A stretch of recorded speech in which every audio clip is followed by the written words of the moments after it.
la présidentielle du 25 février au Sénégal avec le cas Karim Wade, le fils de l'ancien président de la République, candidat à la magistrature suprême, renonce à sa nationalité française. Le Sahel, avec une tentative de coup d'État au Burkina Faso et les Russes qui renforcent leur implantation au Niger. Et la CAN avec ses petites et ses grandes polémiques, avec Total Energy, a-t-elle fait main basse, cette compagnie, sur le nom de la compétition, et aussi les couacs de la billetterie. Salut à vous trois, Fabrice, Sadio et Bernard. Salut. Bonjour.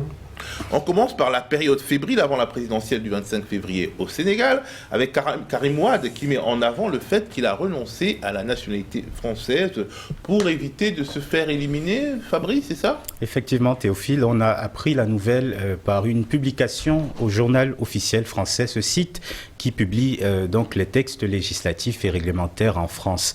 On y lit donc que Karim Wade est, je cite, libéré de son allégeance à l'égard de la France. Dans la foulée, le fils de l'ancien président publie un message sur son compte X, anciennement Twitter, où il déclare que la querelle stérile et dangereuse, je le cite, sur sa double nationalité se termine enfin. Le décret du ministre de l'Intérieur français actant ma renonciation à la nationalité française est une preuve supplémentaire de ma constance, écrit Karim Wade. À son poste, il joint le décret donc publié le 17 janvier et signé par Gabriel Attal, le Premier ministre français, et par le ministre de l'Intérieur, Gérald Darmanin. Fabrice, cette polémique dont parle Karim Wade est en fait une querelle qui commençait à prendre de l'ampleur sur sa binationalité alors que la constitution sénégalaise exige d'être exclusivement sénégalais pour être candidat à la magistrature suprême. Tout à fait, c'est le journaliste Ayoba Faye qui a soulevé la question sur X après avoir consulté le site gouvernemental servicepublic.fr et découvert la présence de Karim Wade sur le fichier électoral français. On pouvait le retrouver sur la plateforme comme électeur à Versailles. De quoi relancer une vieille rumeur qui courait déjà dans les cercles politiques, notamment ceux opposés au Parti démocratique sénégalais, le parti de Karim Wade. On se souvient de Moussa Diop, un ancien responsable de la coalition présidentielle et qui est passé dans l'opposition et dont la candidature avait été invalidée par le Conseil constitutionnel. Il avait à plusieurs reprises soutenu que Karim Wade avait conservé sa double nationalité. Avec les preuves qui commençaient à s'accumuler ces derniers jours, un autre candidat à la présidentielle, Thierno Alassane Sall, a déposé une réclamation contre Karim Wade et sa binationalité, ce qui a donc dû accélérer cette décision de Karim Wade de renoncer à sa nationalité française. Dans son message sur les réseaux sociaux, Karim Wade n'a pas manqué de tacler Thierno Alassane Sall qui l'accuse d'agir pour le compte du Premier ministre, Amadou Ba. Est-ce qu'on peut dire pour autant que le sujet est clos avec cette publication du journal officiel français ? Alors, même si le Conseil constitutionnel a validé la candidature du fils de l'ancien président Abdoulaye Wade à la présidentielle du 25 février, validation provisoire, l'organe a encore 24 heures à partir de ce 19 janvier, date d'enregistrement de cette émission, pour statuer sur toutes les réclamations qui lui ont été soumises.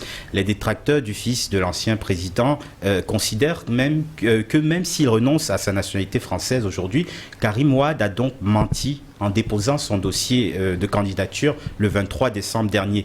Car parmi les pièces demandées, il y avait une déclaration sur l'honneur dans laquelle il affirmait n'avoir que la nationalité sénégalaise. La balle est donc maintenant dans le camp du Conseil constitutionnel.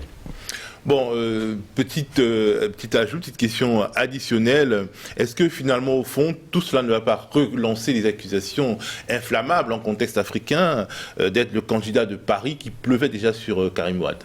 Eh bien, le timing de cette décision du Conseil, du gouvernement français, on va dire, par la publication de la décision, parce qu'en réalité, dans la publication de la décision, il n'y a pas la date de la décision. Alors, si, quand même, la décision est publiée au 17 janvier, il y a la date du 17 janvier, mais le timing de cette décision, sachant que la polémique commençait vraiment à monter là depuis une semaine, peut poser quand même des questions et pousser ceux qui pensent que Paris soutiendrait Karim Wade à redoubler d'efforts dans leur critique envers le fils d'Abdoulaye Wade.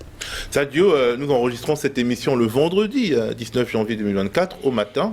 Et au moment de la diffusion, peut-être que la liste définitive des candidats après les différentes réclamations sera publiée, car le Premier ministre et candidat Amadou Ba s'est en plus insurgé contre 2 candidats prévalidés, on va dire, par le Conseil constitutionnel.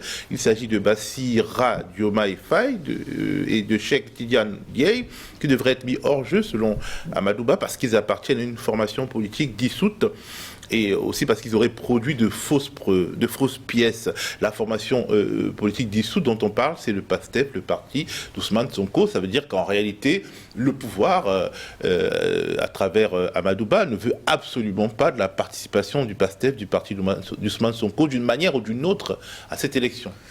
Ben, la vitrine démocratique du Sénégal est en train de se briser. Parce que les hommes politiques ont toujours tenté d'éliminer, ou même éliminer leur adversaire politique par tous les moyens, tenter de les mettre à côté. Mais avec Macky Sall et maintenant son dauphin, les choses sont de plus en plus corsées. Il monte à la vitesse supérieure. Mais qu'est-ce que c'est qu'à chaque fois, quand lui ou Macky et son dauphin ne veulent pas voir de concurrents autour d'eux. On a vu comment précédemment Karim Wade et Khalifa Sall, qui appartiennent à 2 formations, les 2 formations les plus importantes du Sénégal quand même.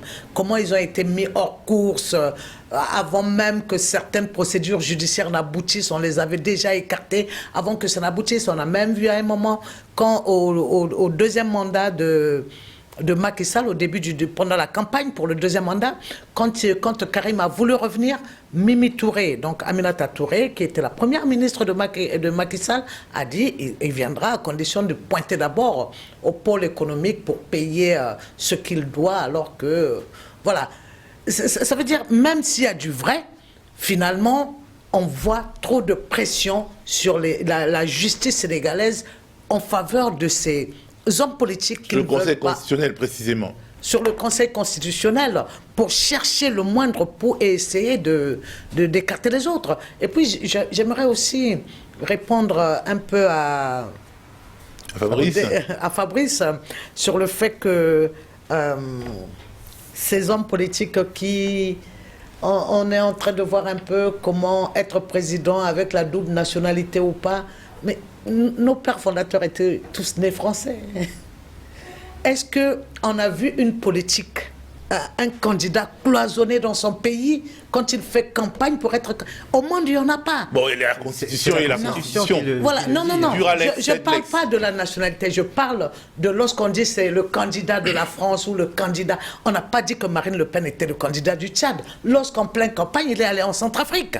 On n'a pas dit que Trump était le candidat de la France lorsqu'il est... On a dit qu'il était le candidat de la Russie à l'époque. Oui, on a dit ça. Mais je veux dire qu'il n'y a pas... c'est-à-dire, pour être élu, il y a beaucoup d'imbrications. Il faut s'ouvrir, il faut voir ceux avec qui on est en accointance pour se faire accepter des hauts niveaux et avoir pour voir plus tard lorsqu'on est président avec qui on fera ou on ne fera pas. Donc, après, il y a la réalité des textes. Si on commence à faire des exceptions alors que la Constitution... Non, là je ne parle pas de la nationalité. Oui, mais... Je parle du fait qu'on dise que tel est candidat. Parce qu'il semble qu'on nous a dit que ça prouve parce qu'il est électeur. S'il est français, il va être électeur quelque part, ou Karim Wade. Donc, vu qu'il est électeur à Versailles, on pense déjà qu'il est candidat de la France. C'est à ça que je réagis. Donc, je pense qu'il y a beaucoup de raisons pour lesquelles... Il n'y a pas de candidat confiné à son seul pays. Celui qui est élu ici, la décision peut se trouver dans une coalition à l'échelle plus large, auquel il appartient, qui font réagir les mêmes... Par exemple, quand tu es communiste ici et qu'un autre communiste te sollicite, tu vas déclencher certainement les communistes de ce pays-là pour voter en faveur du candidat qui t'a sollicité alors que tu es dans notre pays. Donc des relations comme ça existent en politique. Il ne faut pas qu'on voit tout le temps que la France... C'est-à-dire, moi, à un moment, je pense qu'on donne trop de pouvoir à la France qui aujourd'hui se cherche. Elle ne s'implique pratiquement plus à chercher un candidat ou pas. Moi, j'ai entendu, on va dire qu'encore je suis pro-Macron, je ne l'ai jamais été. Et Macron, je peux vous dire que je l'ai combattu après son premier mandat, il le sait. Donc, on ne me dira pas à moi que je suis pro-française ou quoi que ce soit. Mais je veux dire que Macron, à un moment, quand Un Togolais l'a interpellé au Canada pour dire que oui, il va recevoir Faure. Il dit, mais c'est à vous de voir si vous ne voulez plus de vos présidents, de vous mobiliser pour les faire partir. Ce n'est pas à nous. Et c'est ce que beaucoup d'Africains ne comprennent pas. On va passer à Bernard Houdin, ancien conseiller de l'ancien président Laurent Gbagbo, pardon. On a l'impression que tout l'enjeu pour le pouvoir sénégalais, ce n'est pas le scrutin en lui-même, mais la capacité à provoquer l'élimination d'un grand nombre de candidats. Et c'est une sorte d'épidémie africaine, ce truc. C'est une épidémie africaine, et je pense qu'au-delà de tout ce qui est en anglais, il y a un terme se dit petty, c'est-à-dire qui est un peu minable, sur la nationalité, sur ceci, sur cela, les petites bêtes qu'on va chercher à droite et à gauche. Il faudra aussi regarder ce qu'il y a derrière les candidats. Et quand on regarde le dossier de Karim Wade, c'est déjà le fils d'eux, c'est déjà un monsieur qui a été, à l'époque où son père brillait à la présidence, ministre de la Terre et du Ciel. Du ciel et de la terre, avec 6 portefeuilles. 6 ministères, pour lui tout seul. C'est l'ami historique du fils d'Ibeka, de Karim Keïta, qui a un peu provoqué... Et aussi d'Ali Bongo. Et d'Ali Bongo, Bongo, on sait ce qui est devenu. Karim Keïta, on sait ce qui est devenu. Ce qu'il a coûté à son père. Et aujourd'hui, dire aux Sénégalais que pour tel ou tel élément, il pourrait être candidat ou pas, à la limite, moi, laissons le gars se présenter, et que les Sénégalais fassent preuve de maturité en lui mettant un score minable. Et c'est comme ça pour...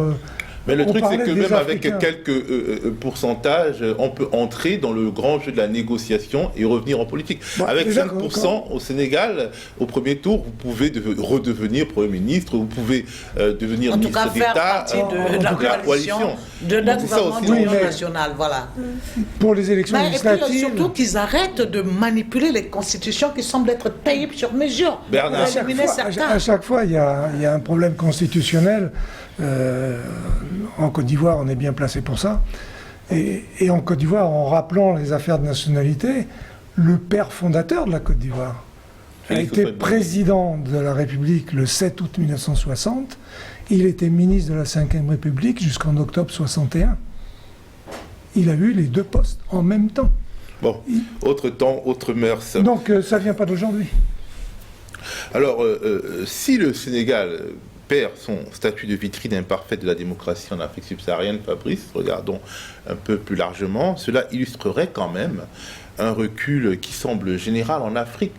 On a vraiment l'impression que la démocratie reflue et que même au sein des opinions, c'est la mode du kaki. Les masses, surtout les jeunes, plébiscitent les pouvoirs militaires auxquels ils attribuent des vertus révolutionnaires.